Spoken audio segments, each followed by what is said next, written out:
जय श्री राम दोस्तों, आपका स्वागत है मेरे चैनल अभीस विचार में। आज हम बात करेंगे राधा कृष्ण के सीजन 2 और 3 की, जो राधा कृष्ण अर्जुन गाथा के नाम से है, जिसमें विशेष महाभारत की कहानी दिखाई हुई है और ये सीरियल पे वीडियो का पहला भाग है। अगर आपने इस चैनल को अभी तक सब्सक्राइब नहीं करा है तो जरूर करें और नोटिफिकेशन की बेल भी बजा दें। दोस्तों, राधा कृष्ण का नाम हमारे सनातन धर्म में अत्यंत श्रद्धा भाव से लिया जाता है।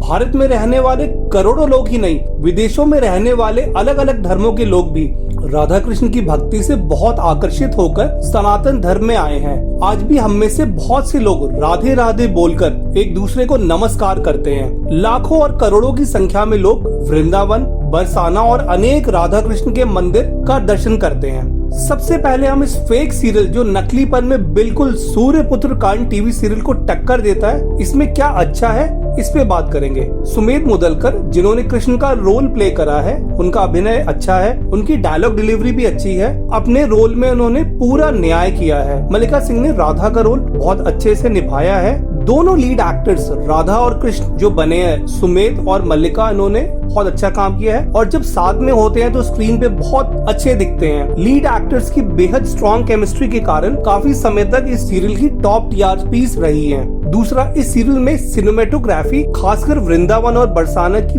बेहद सुंदर है। वीएफएक्स, सेट, स्क्रीन पे विभिन्न कलर, म्यूजिक जिसपे मोस्टली स्टार प्लस महाभारत का ही बीजीएम और फ्लूट को यूज करा गया है और एपिसोड के लास्ट में श्री कृष्ण का ज्ञान देना सेम कॉन्सेप्ट है जो स्टार प्लस महाभारत, सूर्यपुत्र कांड और राधा कृष्ण में यूज किया गया है। अब इस सीरियल राधा कृष्ण अर्जुन गाथा की बात करते हैं, जब कृष्ण सभी देवों को, जो पांडवों के पिता हैं और साथ में सूर्य देव जो कर्ण के पिता हैं, को बुलाते हैं और पूछते हैं कि धर्म की स्थापना के लिए उनको एक सारथी चाहिए और किसका पुत्र योग्य है उनका सारथी बनने में। दोस्तों, यहाँ से शुरू हो जाती है सारी नकली कहानियां जो महाभारत के नाम पे इस सीरियल में अगले 72 एपिसोड्स तक दिखाई गई हैं। मेकर्स को पता था कि सीरियल को थोड़ा लंबा चलाना है, तो इसका ट्रीटमेंट एक टिपिकल डेली सोप जैसा करा गया है। पांडवों की एंट्री होती है, साथ में भीम की एंट्री पे वो पहाड़ उखाड़ देते हैं ताकि लोगों के लिए रास्ता बना पाए। अर्जुन की एंट्री होती है, कुछ बच्चे जो पहाड़ों के बीच में एक पुल होता है, वो पुल टूट जाता है। अर्जुन उन बच्चों को गिरने से बचा देते हैं और सबकी जान बच जाती है। दोस्तों, कर्ण की एंट्री होती है, एक कर्जदार की 4 बेटियों को कुछ लोग उठाने की कोशिश करते हैं और कर्ण उनको बचा लेते हैं। पांडवों की लक्षा ग्रह के बाद वो भिक्षा मांग रहे होते हैं, तब कृष्ण अर्जुन से मिलते हैं और उनसे द्रौपदी की प्रशंसा करते हैं।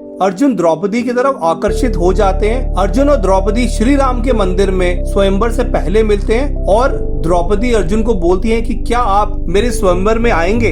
इसके बाद नकली कहानियों का किस्सा आगे चलाते हुए द्रौपदी स्वयंवर में सब राजा आने से मना कर देते हैं। शकुनी कैसे भी समझा के दुर्योधन को लाते हैं। टेक्स्ट में क्षत्रियों से भरा हुआ स्वयंवर था। यहाँ की महाभारत में मुश्किल से 4-5 राजा थे। दुर्योधन के असफल होने पे द्रौपदी जोर से उन पे हंस रही होती है। साथ में द्रौपदी कर्ण का लगातार अपमान करती है और अंत में उनको किसी की कठपुतली और सूतपुत्र बोल के रोक देती है। दोस्तों, इस सीरियल में द्रौपदी का कैरेक्टराइजेशन शायद सबसे पुअर है। देखने वाले दर्शकों को उनसे कोई सिंपैथी नहीं होगी और ये कैरेक्टर बहुत ही एरोगेंट दिखाया गया है। ब्राह्मण के रूप में अर्जुन आते हैं और एक साथ 5 बाण मारकर लक्ष्य को भेद देते हैं और उनका विवाह द्रौपदी से हो जाता है। कर्ण अर्जुन के बाण मारने के स्टाइल पे पहचान जाते हैं कि वो अर्जुन है। साथ में दोस्तों, कर्ण और अर्जुन का दूसरा सामना जो द्रौपदी स्वयंवर में हुआ था, वो इस डायरेक्टर ने करवाया ही नहीं। ना यहाँ अर्जुन और कर्ण का सामना हुआ, ना लोग आपस में बहस करेंगे। श्री कृष्ण के बोलने पे कुछ उत्तेजित राजा शांत बैठ जाते हैं। दोस्तों, मैं द्रौपदी स्वयंवर पे पहले ही वीडियो बना चुका हूँ बोली के हिसाब से, और ऐसा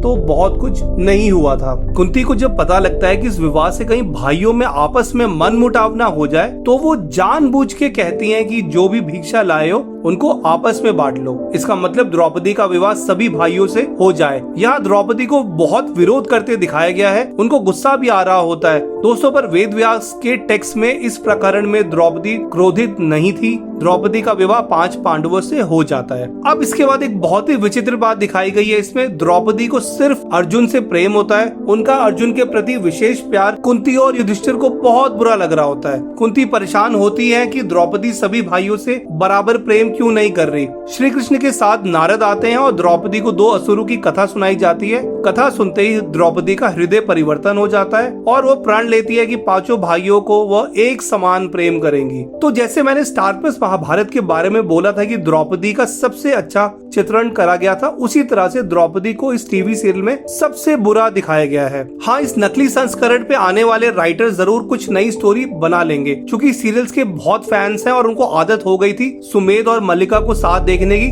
किसी भी प्रकरण में राधा और श्री कृष्ण के पास आ जाती हैं और वह महाभारत में आगे क्या होगा उस पे हमेशा चर्चा करते हुए दिखाई देते हैं। दोस्तों, इम्पोर्टेंट बात यह है कि राधा का भक्ति भाव में पुराणों में मेंशन है, पर वेद व्यास महाभारत में राधा रानी का कोई मेंशन किसी भी संस्करण में नहीं है। पांडवों के इंद्रप्रस्थ के राज सूर्य यज्ञ में सिद्धार्थ तिवारी प्रोडक्शन हाउस के फ्लेक्सिबल शिशुपाल आ जाते हैं। फ्लेक्सिबल मैंने इसलिए कहा क्योंकि वह स्टार प्लस महाभारत में पांडवों, कृष्ण, द्रौपदी, कुंती, भीष्म का अपमान करते हैं, थोड़ा सा राधा का मेंशन करते हैं। इसी प्रोडक्शन हाउस के दूसरे सीरियल सूर्यपुत्र कांड में वो पांडवों, कृष्ण, द्रौपदी, राधा और कर्ण का अपमान करते हैं, जिससे कर्ण बहुत गुस्से में होते हैं। और अब इस प्रोडक्शन हाउस की शिशुपाल की तीसरी सौगात में वो कृष्ण, पांडव, द्रौपदी और विशेषकर राधा का अपमान करते हैं। दोस्तों, ये सब एग्जाम्पल है कि कैसे मेकर्स सेम इंसिडेंट को अपने हिसाब से इनोवेट कर देते हैं, अपने फेवरेट कैरेक्टर के हिसाब से। कृष्ण शिशुपाल का वध कर देते हैं। राधा देखती है कि कृष्ण की उंगली से रक्त गिर रहा है, पर उसको ठीक करवाने का अवसर वो द्रौपदी को देती है ताकि द्रौपदी और कृष्ण अच्छे दोस्त बन सके। द्रौपदी अंधे का पुत्र अंधा का iconic high voltage fake scene बोल के दुर्योधन और धृतराष्ट्र का अपमान करती हैं। श्री कृष्ण द्रौपदी को दुर्योधन से क्षमा मांगने को बोलते हैं। श्री कृष्ण राधा को बोलते हैं कि द्रौपदी ने दुर्योधन का अपमान करा है, द्रौपदी को ये भारी पड़ेगा क्योंकि दुर्योधन के मन में प्रेम नहीं है। इसके बाद युधिष्ठिर को द्यूत का अवसर आता है, जो कृष्ण मना करते हैं। उनका कहना होता है कि जो भी करना प्रेम से करना। वैसे कृष्ण की द्यूत से पहले युधिष्ठिर से इस विषय में कोई बात नहीं हुई थी। दोस्तों, हम आते हैं द्यूत सभा प्रकरण में। जब द्रौपदी का चीर हरण होने जा रहा होता है, तब राधा कृष्ण को बोलती है कि हे कृष्ण, कैसे भी रोको इसे। वैसे तो टेक्स्ट के हिसाब से श्री कृष्ण उस समय शाल से युद्ध कर रहे होते हैं, पर यहाँ राधा के साथ श्री कृष्ण परिस्थितियों पर नजर रखते हुए चर्चा कर रहे होते हैं। दोस्तों, राधा के कहने पे श्री कृष्ण द्रौपदी के मान की रक्षा करते हैं, और जैसा सीरियल्स में दिखाया जाता है, टेक्स्ट में बिल्कुल भी नहीं हुआ था। कर्ण इस द्यूत सभा प्रकरण में दुर्योधन को द्रौपदी के खिलाफ या उनका अपमान करने से मना करते हैं। इसके बाद श्री कृष्ण पांडवों से नाराज हो जाते हैं क्योंकि द्यूत प्रकरण के कारण, और उनसे बात नहीं करते। दोस्तों, महाभारत के टेक्स्ट के हिसाब से श्री कृष्ण इसके बाद पांडवों से मिलने आए थे और उन्होंने बोला था पांडवों को कि अगर वह होते तो द्यूत बिल्कुल नहीं चलने देते। पांडवों के वनवास में दुर्वासा ऋषि आते हैं और एक चावल की कहानी जो आपने सुनी होगी, जो कृष्ण ने पूर्ण करी थी एक चावल का टुकड़ा खा के। चूंकि सीरियल का नाम यहाँ राधा कृष्ण है, यहाँ पे राधा इस काम को पूरा करती है। और साथ में दोस्तों, अक्षय पात्र जिसमें अन्न कभी भी खत्म नहीं होता था, जो पांडवों और द्रौपदी को सूर्य ने दिया था, यहाँ पे ऋषि दुर्वासा देते हैं। दोस्तों,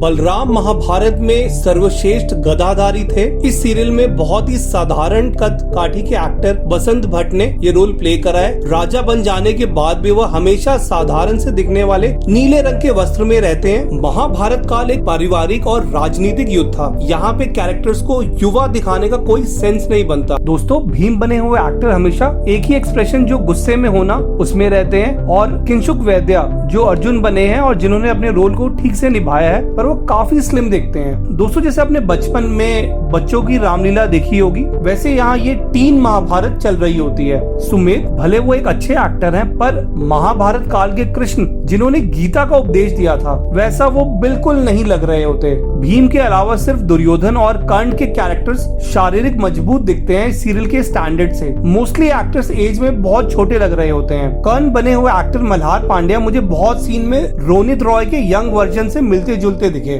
दोस्तों, मन में आस्था अपने भगवान के लिए हो तो किसी तरह की नकली कहानियां सनातन धर्म को और नुकसान पहुंचाती है। यहाँ तो सब कुछ ही नकली या फेक है। मैंने सीरियल से जुड़े हुए कितने कल्ट फैंस को राधा के लिए रुक्मिणी, सत्यभामा को बहुत बुरा बोल रहे होते हैं। जिस तरह से आज के समय में कर्ण के बारे में कुछ भी बोलना उनके फैंस को पसंद नहीं आ रहा होता, ठीक उसी तरह से इस सीरियल के खिलाफ बोलना इस सीरियल के डाई हार्ड फैंस बिल्कुल भी पसंद नहीं करते। दोस्तों, इसको हम अनपॉपुलर ओपिनियन कहते हैं, मतलब जहाँ कुछ भी खिलाफ बोलने पे आपको भारी विरोध का सामना करना पड़ेगा। पर इस चैनल पे हमारा काम ही है कि लोगों को सही जानकारी से अवगत कराना और उनको टीवी सीरियल या किसी वीडियो आर्टिकल के बजाय अपने ग्रंथ को पढ़ने के लिए प्रेरित करना। ग्रंथों को ठीक से पढ़ने के बाद उन पे डिपेंड करता है किसको वो सही है किसको गलत माने। दोस्तों ये फेक सीरियल कृष्ण अर्जुन गाथा का ये पहला भाग है। बाकी बची हुई नकली कहानियों को जो सीरियल में दिखाई गई है महाभारत के नाम पे, उनकी समीक्षा हम दूसरे भाग में करेंगे। वीडियो अगर अच्छा लगा हो तो लाइक करें, शेयर करें और सब्सक्राइब करें। जय श्री राम।